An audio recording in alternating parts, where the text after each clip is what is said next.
I just want to camp out and talk about marriage for a little bit. I just want to say welcome to all of you before we get into the message. Thank you for allowing me some time off last week. We tuned in. We spied on you a little bit, creeped on you a little bit last week with our live stream. And Tanya Phoenix did a great job last week, didn't she? Tanya did a great job. She hit it out of the park for Mother's Day.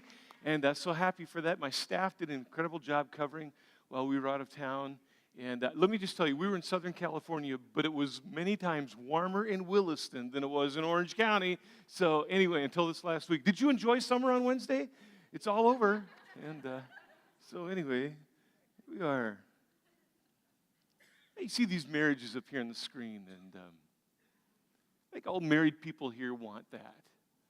Those are just sweet words up there. And I want to make sure that as we share some things on marriage that you know that this applies to everybody in this room today, because I know there's single people here, divorced people here, young people here, widowed people here, and that kind of thing. So let's just make sure that this applies to everybody. So how many of you are married this morning? Raise your hand. Married people, raise your hand. Okay. How many want to be married someday? Raise your hand. Okay. How many have ever been married? Raise your hand. How many know somebody who's married? Raise your hand. How many have ever just thought about marriage? Raise your hand. See, this applies to all of us here, doesn't it? So anyway, we talk about marriage for a little bit, but when we talk about marriage, we have to pull back a little bit and look at the marriages around us. Some of you this morning are looking at marriages around you that are on life support right now. You know people that already in their marriage, it was on life support for a time, but they're ready to pull the plug. It's done. It's over. Some of you, your marriage is in a great place and it's really good. Like my marriage. I love my wife, and I love my marriage. Did I say everything right, honey? Okay, all right. I mean, I love it. And because my marriage is good, I want your marriage to be good. But not all the marriages around us are so good. And some of you are here this morning feeling the stings and the wounds of maybe a bad marriage situation right now.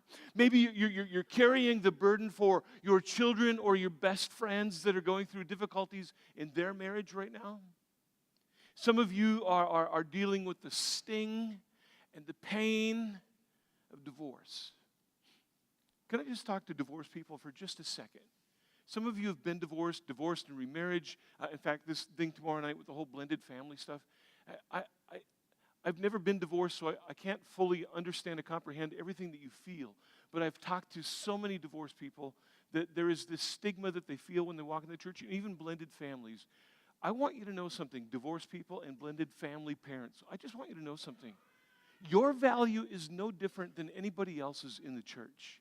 God doesn't value you any different than anybody else in the church. We love you. We've all gone through difficult times in our life. And so you just look at marriages around you. And here's kind of the question that we ask ourselves. Is it possible, here's where we're going to go today. Is it possible for two people to fall in love and stay in love and stay happy together forever? Is it possible for two people to fall in love and stay happily married forever? And you and I both know this together. This is nothing new, not new information. It doesn't take a lot of work to fall in love, does it? It takes a lot of work, though, to stay in love. It doesn't take any effort at all to fall in love. All it takes to fall in love is a pulse. Am I right? I mean, some of you have fallen in love with people that you've never even met. He was on the screen. He was in the movie. She was on the TV screen. I saw her across the room. And and you fell in love, right? Like it didn't take any effort to fall in love. But somewhere along the line, you're going to fall in love. You're going to go down the aisle. You're going to say, I do. And then the challenge comes, can I stay in love? And in spite of what we see, in spite of what we've experienced in our life, is it possible for two people to fall in love in high school and stay in that relationship all the way to the nursing home? Is it possible for people to do that? And even though you might say to the one you're married to, you might not be the cutest, the smartest, or the richest, but maybe you're the one for me, because we all want that in a relationship. Falling in love in the United States is so easy. Did you know there's more than 1,500 businesses right now? You pay them some money, and some of them are free. You put together a profile on there, and you pay them some money, and they'll match you up with another profile, and boom, you're in love, But can you stay in love? Because we don't want to just survive a relationship. We want to have a thriving marriage. Now, look, there's some reasons. There's some reasons that maybe your marriage or somebody that you know, their marriage is struggling. Maybe there's a reason that you struggled in the last marriage, the second marriage. You're on the third one now, some of you. There's a reason for it. And it's because of what's been modeled for us. You just pull back a little bit and think about what was modeled for you when you were growing up for a kid, how things were modeled. And you know what? Maybe your parents stayed together, but they really weren't in love. They shared a house, but they never shared a bedroom. You never saw your parents embrace. You never heard your dad's affectionate words for your mom. You just never, you never experienced that in your house. It was never modeled for you. So you didn't really have a great example when you started your own marriage journey. Maybe that's what's going on in your life right now. Maybe it's the things that you saw. Maybe some of you, this is what you see now. I'm talking to students. Dad comes home and there's a little slapping up, a little verbal abuse. There's things that go on in the home that you just want to ignore. You want to be away from home. And you've seen these things. You know it's there. And that's what's being modeled for you in marriage. Maybe it's what you felt. Maybe it's the feelings of fear as you laid your head on the pillow at night, wanting to drift off to sleep and get to school the next day and just get into your routine. But while you're laying there trying to fall asleep, you hear mom and dad fighting and shouting and screaming and yelling. Or you saw many men in and out of the door with your single mom. Many women in and out of the life of your single dad. You saw these things. And then we're supposed to get married. We're supposed to get married and provide this amazing home for our kids. Experts tell us that if you want to have a stable, thriving home environment, they did this study, there are some qualities that we need to bring into the home. In fact, I thought, these are such good qualities. These are good qualities for us to have in the home. I thought, I want to put the list up here on the screen so you can read them with me. Go ahead and look at them. I'll put them up on the screen for you. Every home, to be really healthy, needs respect, encouragement, comfort, security, support, acceptance, approval, appreciation, attention, and affection. Kind of sounds like your home, doesn't it, right? At least that's what we hope to have in our home. And then you get married. And then here's what happens. You get married. And you look at the person that you married, you walk down the aisle, and it was a magic day, an amazing day. Got the honeymoon, first day back in your new house, the new apartment, and you look at the person that you married, and you say to them, are you going to provide for me security and comfort and respect and attention and affection, or are you just going to be cute for the rest of your life? Like, I need to know there's some substance in this relationship, because, baby, if I don't get it from you, I'll go find it from somebody else. And that's kind of what goes on in our world. If we don't get it at home, if we don't get it from the people that we love, we'll try to squeeze these qualities out of our spouse. I'll try to squeeze comfort out of you. I'll try to squeeze security out of you. And we squeeze and squeeze and squeeze until we've squeezed everything out of that person and there's nothing left. They can't give anything. That relationship becomes bankrupt and they're just not going to be there anymore for you. So we just move on to the next person. And as a result, today, experts tell us that today, 40% of the kids born in the United States today are going to be born into a home where there's no dad. And I'm not here to diss single parents. I'm just saying that as a result of what's going on in relationships today, 40% of our kids are going to grow up in a home where there's no dad. Let me ask you to just think about something. What's going to be modeled for them? So something's going to be modeled for these children. And then these children who have seen whatever in the home without a dad there, they're going to grow up. They're going to fall in love because falling in love is easy. And they're going to get married. And then they're going to try to have a house with comfort and security and attention and affection and affirmation and all these things. We're all equipped to fall in love, but staying in love is so different. And you and I both know this as well, that our culture, the culture that we live in, not just the culture of the United States, I think it's just the culture of the world today, the culture of our world has a really low threshold to relational pain. The message we get from the culture around us is, you know what, if the marriage isn't working out, well, you just picked the wrong person. Dump them and go find the right person. You just married wrong, that's all. You just need to discard them, put them aside, and go find the right person, the person that will make you happy. And that's kind of what we go for. And so we take our cue from the culture around us. And yet, if you talk to couples that have been married for 20 plus years, Even some of the couples we saw on the screen a moment ago, they'll tell you, yes, there was difficulties in the marriage, but we stuck through it. In fact, there's something to be said about the 7-year itch. About every 7 years, it seems like marriages go in cycles. And if you can just get through these cycles, if you can get through the difficult times, it is so worth it. Because, come on. Divorced people will tell you this, that divorce was way more painful than the things we experienced on the inside of the marriage. Because now when there's a divorce, now it's the whole awkwardness of the kids visiting the exes and, and that whole kind of thing and coordinating all of this kind of stuff and the child support and the drama that goes on between now these two couples. And, blended families don't blend, they collide. You know that. Choosing the right person. Understand this. Choosing the right person. Single people, listen to me. If you're single today, listen to me. Choosing the right person is part of having a good marriage.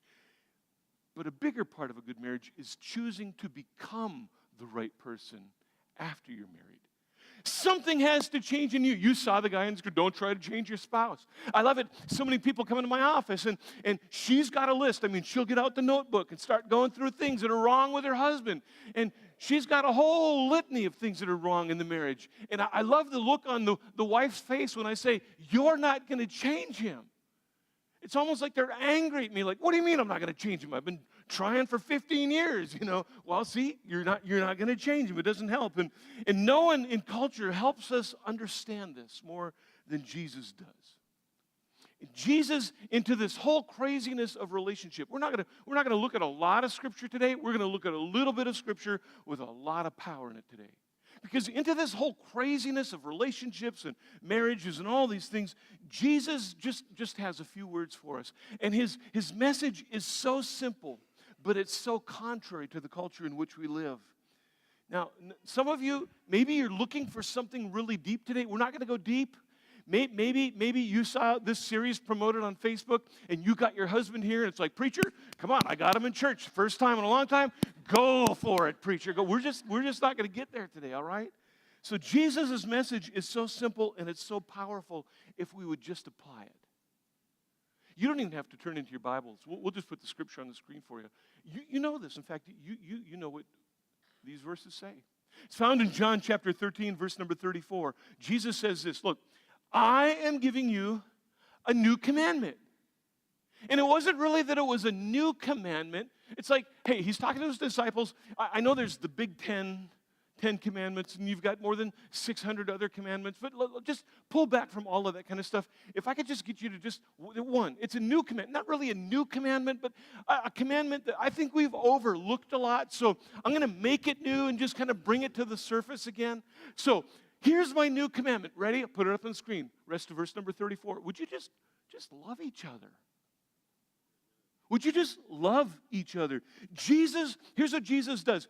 He takes a word that we use as a noun, and he uses it as a verb. Okay, pause for a little bit here. How many loved English class? Raise your hand. English class? Okay, I got a lot of work to do. Okay, how many loved math class? You're excused, go away. All right, yeah, okay. That whole kind of thing. Here's the whole thing. Remember what a noun is? A noun is say it with me, person, place, or thing. See, so we treat love like a noun. It's a person, place, or thing. It's something that you fall into and you fall out of. It's just a noun thing. I fell in love with them, and now I'm falling out of love with them. It's a noun thing. Jesus takes the noun, and he turns it into a verb. Remember what a verb is? A verb shows what? Action. You guys are good. You guys are good. I'm glad you're remembering this because my junior English teacher is sitting in the service today listening to this. So anyway, but he takes this word that we use as a noun and he turns it into a verb. It's not something that you fall into or fall out of. It's something that you do. And Jesus probably would have been a terrible marriage counselor because somebody would come into his office and think about love as a noun, and he'd want to put it back to them as a verb. Jesus, well, here's the problem. She doesn't, and she never, and when I come home, she looks like, and Jesus, I'm just telling you, he's not the man that I married. He comes home and parks himself in front of either a little screen or the big screen. And he brags and boasts how he can prop up his beverage on his big belly now. I mean, he's not the same. And Jesus will say, wait. Do you love them? Well, I did. Well, no. Jesus said, you're misunderstanding me. You're married, right? Yeah. Well, then you must love them. No. Jesus, I'm just not feeling it. No, I'm not talking about feelings here. I'm talking about love. I'm not talking about feelings. I'm talking about love. See, you know when you first felt that love, right? You felt it when you first met. Do you remember when you first met him or her? Do you remember the feelings that were there? There was all kinds of feelings that were there. And when you first met, it was just amazing. It was just, you had this feeling and this euphoria. I'm telling you, after you get married, stop looking for the feeling. Here's why. We tend to think that the feeling should be the engine in the relationship, that the feelings lead everything. If I'm just not feeling love anymore. But after you've been married for a while, the feelings move from the engine of the train back to the caboose. Actions now move up to the engine. Here's the thing. We want to be led by what we feel in the relationship, and I'm just not feeling it now, so I just don't think I love him anymore. I don't love her anymore, and she doesn't make me feel secure, and I don't feel encouraged or affirmed by him anymore. I'm just not feeling it. And so we just say, I've fallen out of love. Jesus takes this word love and he turns it into a verb instead of a noun. And Jesus would say, look, you're married, right? Well, then you must love them. Here's what I want you to do. Go home, and love each other. Just go home and love each other. If you want your love to grow, you need to stop treating it like a noun, and you need to start treating love like a verb. Here's what I know about any one of us in this room. Some stray animal comes just looking so sorrowful at your door. It's a cold, snowy winter day, and you look out your door, and there's little Fluffy or Fifi just looking pathetic outside your door. And it's freezing cold out there. You've never met this dog or this cat outside your door before, but you let it in, and you give it some warm milk, and you give it some snacks, and you just start to pet it, and it needs a little bit of cleaning. You start to clean this thing, and you start to care for it. Suddenly, and then you name it. That's like the worst thing in the world, right? Fluffy or Fifi, right? And now you've named this animal, and suddenly this animal with whom you had no relationship a half an hour ago, you love it now. It's kind of the same way in a marriage. The feelings follow the actions. And where we get confused sometimes is we think that actions should follow the feelings. I'll be nice to them. I'll be kind to them if I feel love for them. Jesus says, no, it doesn't work that way. The foundation of a long-term relationship, listen to me, the foundation of a long-term relationship is that you make love a verb. That's kind of fun to say in church, isn't it, huh? The foundation of a good long-term relationship is that you make love a verb. The goal isn't to recapture a feeling.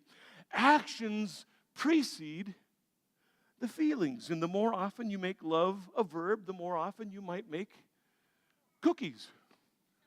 Okay? I just want to know if you guys are listening, all right? The more often you make love a verb, the more often you might make love a verb. I'm just saying. And then Jesus punctuates this a little bit more. He goes on to say, well, if you don't know what I mean by loving each other, let me explain to you what I mean. Verse number 35, look what he says. As I have loved you, you should love each other. Here's the great thing about Jesus.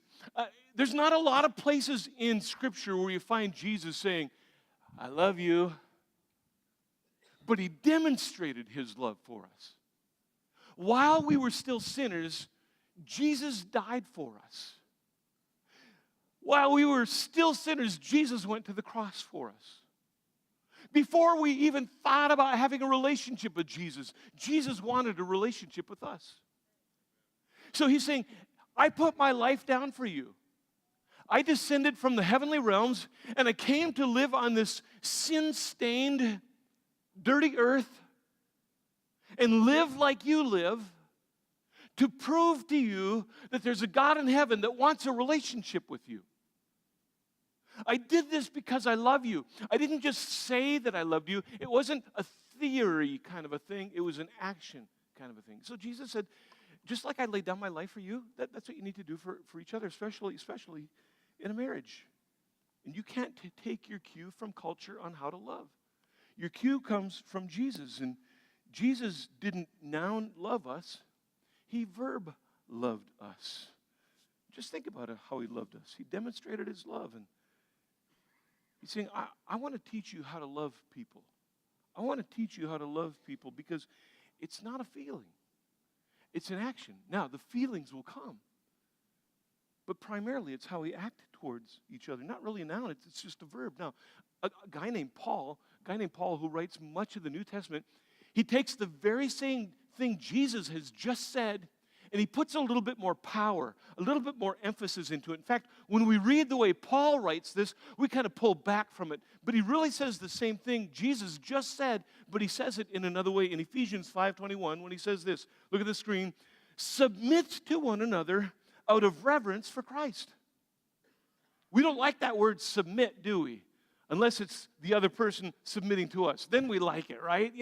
But Paul says submit to each other. It's the same word. It's just mutual submission. And really what that means is you make the person to whom you're married the priority of your life. This isn't about your preferences anymore. This is about what's best for them. This isn't about what you want anymore. This is about what they want. Now, I realize as I say that, you're going, Pastor, if I do that for my husband, he's going to take that and run wild with it. Yeah, that's the gamble you take. But when two people mutually submit to one another in a marriage, it is amazing.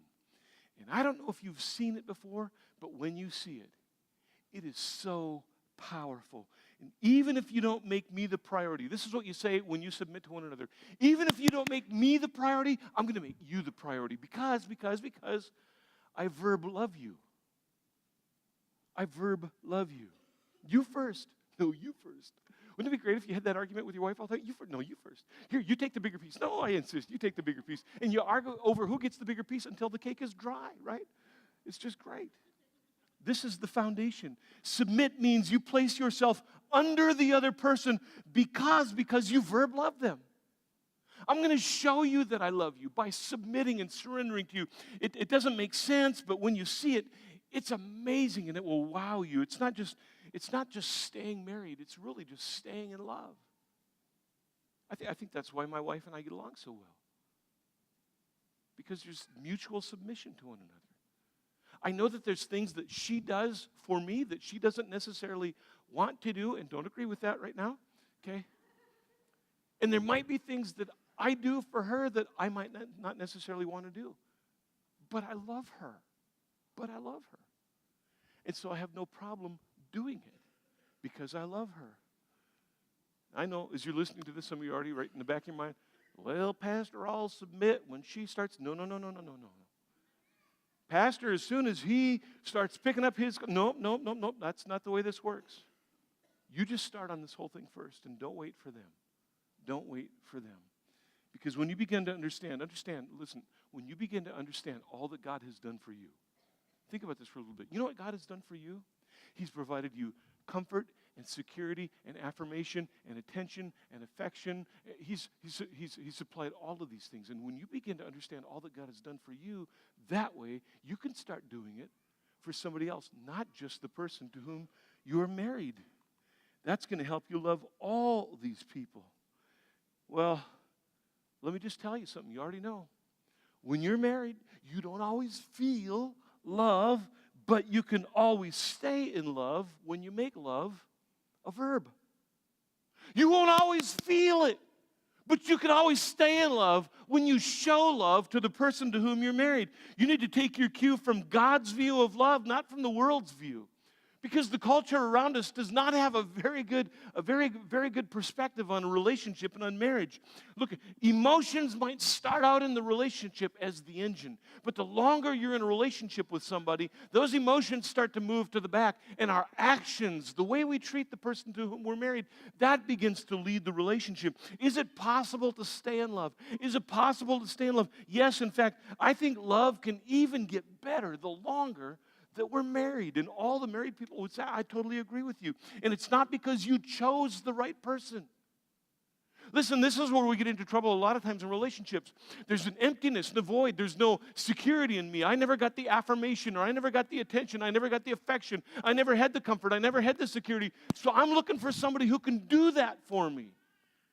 And so then we marry that person, and we suck all of the comfort out of them, all the security out of them, all the attention out of them, all the affirmation out of them. In fact, the very thing that we were so attracted to when we first met them becomes the first thing we're repulsed by later on in the marriage. What you need to do, instead of looking for the right person to complete you, is to become the right person. In fact, I tell this to single people all the time. Before you get married, become the kind of person that the person you want to marry wants to marry. We'll talk about that more in a couple of weeks, okay? You've got to kind of wrap your mind around that one a little bit, you know? It's got to be more than, baby, you look good and drive a nice car. It's got to be a little deeper than that. It's about becoming a person that the person you marry wants to stay married to. Falling in love is so easy, as I've stated many times, but staying in love, that's a whole different situation. And the key to staying in love is not finding the right person. It's finding someone who's committed to becoming the right person while you work at becoming the right person. It's not about changing them. It's about changing yourself. And it's not finding somebody who's not afraid to put you first while you overcome your fears. You've got to overcome your fears of putting them first.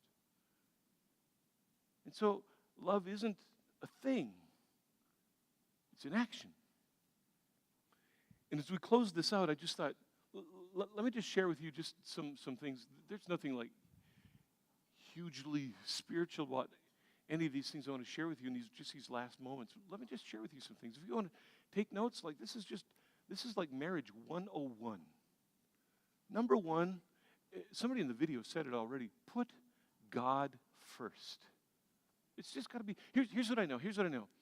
The closer you become to God and the closer your spouse becomes to God, the closer you become to each other. It just goes that way. The second thing I would say to you is this. Would you just show appreciation to the person you're married to? Guys, if she cooks you a meal, don't push yourself away from the table and just belch and groan and grumble and go roll over on the couch and turn on the tube. Look deeply into the eyes of your wife or whisper in her ear, look at her sincerely, I don't know how it is, and say, thank you for a great meal. Thank you for taking care of the house. Thank you for taking care of our children. Wives, can you look at your husbands and just say, thank you so much for providing for us? And instead of saying, I love you, say, I am so proud of you. Just show some appreciation. Another thing I say is just be kind to each other. Use nice words. Please and thank you are the. Thank you. My wife knows that song. Please and thank you. It's just a please and thank you. You know what? The other day we get home from vacation the other day. My wife washed all my dirty laundry.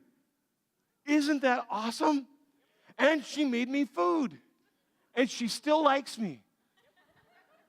It's just being kind. And I said, thank you for the clean clothes. Guys, aren't you thankful? And some guys, well, my wife doesn't do a lot. I do a lot. Well, there's something your wife does that you don't do, okay? Think of their needs before your needs. Just think of their needs. You know what? I think of this. Is there something, guys, is there something that you can do at home before your wife is even out of bed? Maybe before you, because maybe you leave the house early in the morning before she even gets out of bed. Is there something you can do so that when she gets up in the morning, she knows you are already thinking about her? Guys, this might sound really kind of counterintuitive. I say this, men, don't tell your wife that you love her until you show her that you love her. In too many marriages, the guy can be verbally abusive. He can be emotionally absent. He might just want something from her.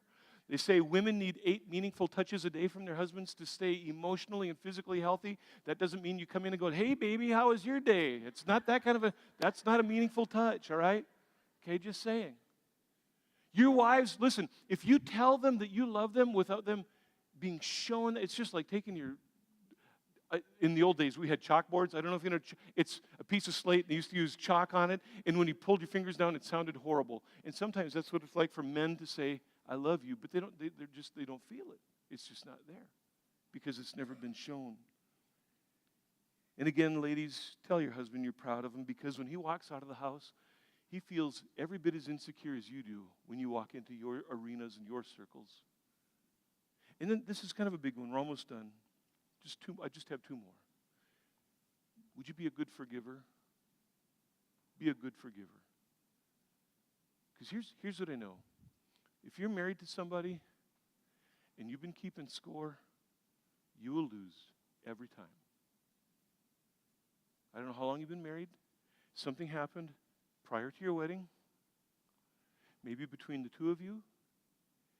Maybe it was at his bachelor party. Maybe something happened after you got married. And she texted him. And he texted her. And he talked to her. Look, you got to talk through these things.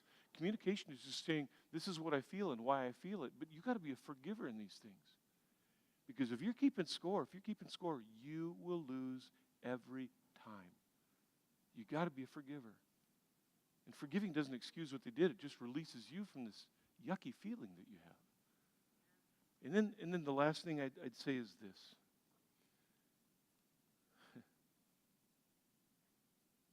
Remember your first love.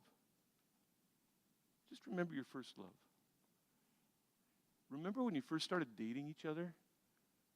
Remember how you made everybody sick around you because you were just ooey, gooey, mushy all over each other? Like they couldn't even stand to be around you. All you just cow-eyed and googly-eyed at each other. What happened to that? What happened to that? Yesterday morning, I was meeting with the men for men's prayer breakfast at what's now Grandma Sharon's. It used to be called Bonanza. That's where I met my wife. And I look back through the doors. Sorry if this embarrasses you, hon. But you go through the back doors, back in the kitchen area. There's a little room back there that when it was Bonanza, we called it dry storage. It was a great little meeting place with my wife. Just saying, okay? Don't lose that.